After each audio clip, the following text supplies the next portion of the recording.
নমস্কার।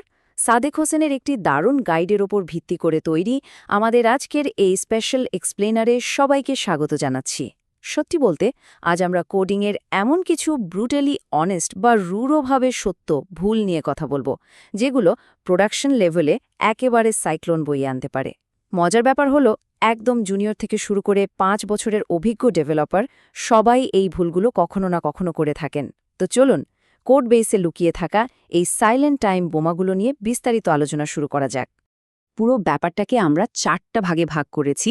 প্রথমে আমরা দেখব ক্লায়েন্ট ডেটা হ্যান্ডেল করার সময় ক্লায়েন্টকে অন্ধভাবে বিশ্বাস করার বিপদটা আসলে কোথায়। এরপর আমরা ডেটাবেজের গভীরে লুকিয়ে থাকা পারফরম্যান্স ট্র্যাপগুলো খুঁজব। তারপর যাব সিকিউরিটি ভল্টে, আর সবশেষে এপিআই ইঞ্জিন রুমের আর্কিটেকচারাল বটলনেকগুলো নিয়ে কথা বলবো। তো চলুন আমাদের প্রথম টপিক অর্থাৎ ক্লায়েন্ট ট্রাস্টের মায়া দিয়ে শুরু করা যাক। ইঞ্জিনিয়ারিং টিমগুলোর ক্লায়েন্ট অ্যাপ্লিকেশনকে আসলে কতটা বিশ্বাস করা উচিত? একটা সত্যি কথা কি জানেন, ফ্রন্ট এন্ড ভ্যালিডেশন মূলত শুধুমাত্র ইউজার এক্সপিরিয়েন্স বা ইউএক্স ভালো করার জন্য। যে কেউ জাস্ট কার্ল বা পোস্টম্যান ব্যবহার করে কয়েক সেকেন্ডের মধ্যে এটাকে বাইপাস করে ফেলতে পারে। তাই ব্যাকএন্ডে জড বা এই ধরনের টুল ব্যবহার করে একটা একদম স্বাধীন আর শক্তিশালী ভ্যালিডেশন সিস্টেম তৈরি করাটা কিন্তু অপশনাল নয়, এটা একেবারেই মাস্ট। জেনেরিক ক্র্যাশ বা 500 এররগুলোর দিকে একটু তাকালেই বোঝা যায় এগুলো কিভাবে অ্যাটাকারদের হাতে আপনার ডেটাবেস স্ট্রাকচার বা কোড বেসের লেআউট আক্ষরিক অর্থেই তুলে দেয়। এর বদলে ফ্রন্ট এন্ডে ইউজারকে নির্দিষ্ট ফিল্ড লেভেল গাইডেন্স দেওয়া উচিত, যাতে তারা বোঝে ঠিক কী ভুল হয়েছে। আর ইন্টারনাল ক্র্যাশগুলো ওগুলো শুধু ব্যাকএন্ডের লগিং সিস্টেমে পাঠানোই সবচেয়ে বুদ্ধিমানের কাজ। আচ্ছা, এখানে একটা খুব কনফিউজিং জায়গায় ক্লিয়ার হওয়া দরকার। রিসোর্স লিমিট আর রেট লিমিটিং কিন্তু এক জিনিস না। রেট লিমিটিং হলো নেটওয়ার্কে স্প্যাম বা ব্রুট ফোর্স অ্যাটাক ঠেকানো, আর রিসোর্স লিমিট হলো ধরুন কোনো ইউজারের নির্দিষ্ট একটা কাজ করার জন্য পর্যাপ্ত ক্রেডিট আছে কিনা সেটা চেক করা। দুটো সম্পূর্ণ আলাদা কনসেপ্ট, কিন্তু দুটোই সার্ভার সাইডে থাকাটা খুবই জরুরি। আর ঠিক এই জায়গাতেই এজ প্রোটেকশন এতটা কাজের। ক্লাউডফ্লেয়ার বা AWS ব্যাপের মতো টুলগুলো ব্যবহার করলে যেটা হয়, খারাপ উদ্দেশ্য নিয়ে আসা ট্রাফিকগুলো আপনার মূল সার্ভার বা ডেটাবেস পর্যন্ত পৌঁছাতেই পারে না। এরা নেটওয়ার্ক লেভেলেই সব আটকে দেয়, ফলে সার্ভারের রিসোর্স একদম বেঁচে যায়। চলুন এবার আমাদের দ্বিতীয় পিলারে যাওয়া যাক, ডেটাবেস এবং পারফরম্যান্স ট্র্যাপ। অ্যাপ্লিকেশন বড় হওয়ার সাথে সাথে সামান্য কিছু খারাপ কোয়েরি কিভাবে পুরো সিস্টেমকে বসিয়ে দিতে পারে সেটা এবার দেখব। ডেটাবেস ইন্ডেক্সিংয়ের ক্ষেত্রে সিলেক্টিভিটি জিনিসটা খুবই ইম্পর্ট্যান্ট। ধরুন একটা বুলিয়ান কলামে আপনি ইন্ডেক্স যোগ করলেন যেখানে ভ্যালু আছে মাত্র দুটো, ট্রু অথবা ফলস। এই কলামের সিলেক্টিভিটি এতই কম যে ডেটাবেস হয়তো আপনার ওই ইন্ডেক্সটাকে পুরোপুরি ইগনোর করবে। মানে সব জায়গায় ইন্ডেক্স বসালেই যে স্পিড বাড়বে, এই ধারণাটা আসলে ভুল। এই নাম্বারটার দিকে একটু ফোকাস করি, 501। ধরুন একটা কোয়েরি দিয়ে 500টা পোস্ট ফ্যাচ করা হলো। এরপর প্রতিটি পোস্টের লেখকের নাম জানার জন্য লুপ চালিয়ে আলাদা আলাদা কোয়েরি করা হলো। ফলাফল কী দাঁড়ালো? একেবারে 501টি ডেটাবেস কল। এই যে লুপের ভেতরে কোয়েরি, একেই বলে N+1 প্রবলেম। এটা একটা অদৃশ্য পারফরম্যান্স কিলার। প্রোডাকশনে এই কোড গেলে ডেটাবেসের অবস্থা খারাপ হয়ে যাবে, অথচ সমাধানটা খুবই সিম্পল, ইগার লোডিং বা SQL জয়েন। এটা ব্যবহার করলে রিলেটেড ডেটা ওই 501 বারের বদলে মাত্র একবারই ডেটাবেস থেকে চলে আসে। এবার একটা বেশ ইন্টারেস্টিং প্রশ্ন। আমরা তো সবাই কম বেশি অফসেট প্যাজিনেশন ব্যবহার করি, তাই না? কিন্তু প্রোডাকশন লেভেলে ডেটা স্কেল করার সময় এই পদ্ধতিটা কেন এত বাজেভাবে ফেল করে? কারণটা শুনলে আসলেই অবাক হতে হয়। অফসেট ব্যবহার করলে আপনি যখন অনেক ভেতরের দিকের কোনো পেজে যাবেন, ডেটাবেসকে হয়তো 1,00,000 সারি ডেটা স্ক্যান করতে হয়।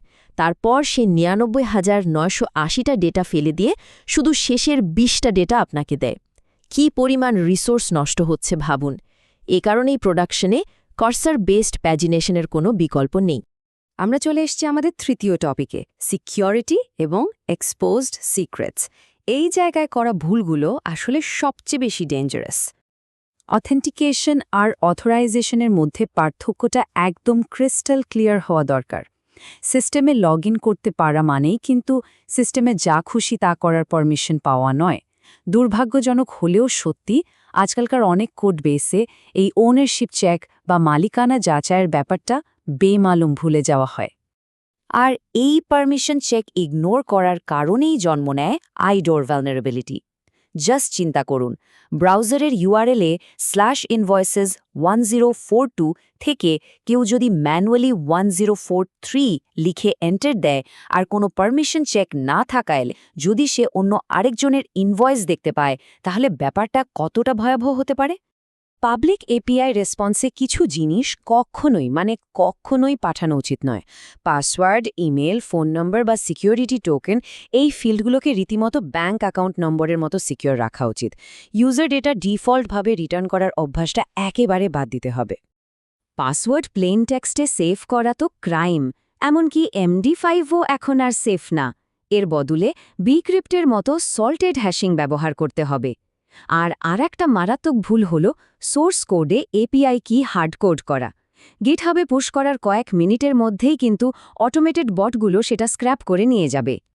আর সবচেয়ে রূঢ় সত্যটা কি জানেন? ভুল করে যদি কোনো সিক্রেট কি একবার পাবলিক রিপোজিটরিতে চলে যায়, তবে সেটা চিরতরে কম্প্রোমাইজড হয়ে গেল। আপনি কমিট হিস্ট্রি ডিলিট করলেও কোনো লাভ নেই। একমাত্র সমাধান হলো ওই মুহূর্তেই সিক্রেট কিটা রোটেট করে ফেলা বা বদলে ফেলা। আমরা একদম শেষ অংশে চলে এসেছি, আর্কিটেকচারাল বটলনেক্স এবং এপিআই। আসুন দেখি ইঞ্জিন রুমের ভেতরে কী ধরনের ভুল আমাদের সিস্টেমকে স্লো করে দেয়। -10 এই নম্বরটা একটা ক্লাসিক রেস কন্ডিশনের উদাহরণ। ধরুন ইউজারের অ্যাকাউন্টে 10 ক্রেডিট আছে। ঠিক একই মিলিসেকেন্ডে দুটো আলাদা রিকোয়েস্ট ক্রেডিট কাটতে এলো। ডেটাবেস দুজনকে দেখালো ব্যালেন্স 10 আর দুজনেই 10 করে কেটে নিল। ইউজারের ব্যালেন্স হয়ে গেল -10। প্রোডাকশনে এই জিনিস অহরহ ঘটে। এই ডাবল স্পেন্ডিং ঠেকানোর উপায় কি? উপায় হল ডেটাবেসের ওই নির্দিষ্ট রো বা সারিটাকে লক করে ফেলা।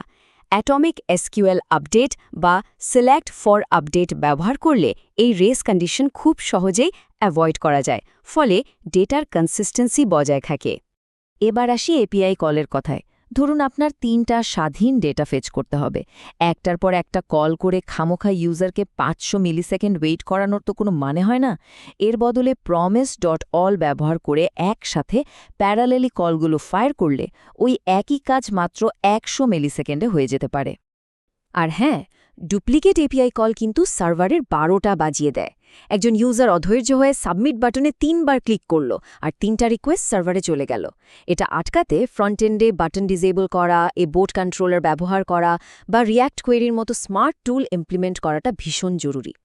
তো আজকের এই পুরো আলোচনা থেকে একটা চিন্তার খোরাক দিয়ে শেষ করতে চাই। এই যে এতগুলো সাইলেন্ট টাইম বোমার কথা আমরা জানলাম, missing index, race condition, unvalidated input বা গিটহাবে পড়ে থাকা সিক্রেট কি, এর মধ্যে কোন বোমাটা এই মুহূর্তে আপনাদের লাইভ প্রোডাকশন কোড বেসে টিকটিক করছে? এখনই সময় নিজেদের কোড বেস অডিট করে এই বিপর্যয়গুলো ঠেকানোর। এতক্ষণ সাথে থাকার জন্য অসংখ্য ধন্যবাদ। এক্সপ্লোর করতে থাকুন আর কোড করতে থাকুন।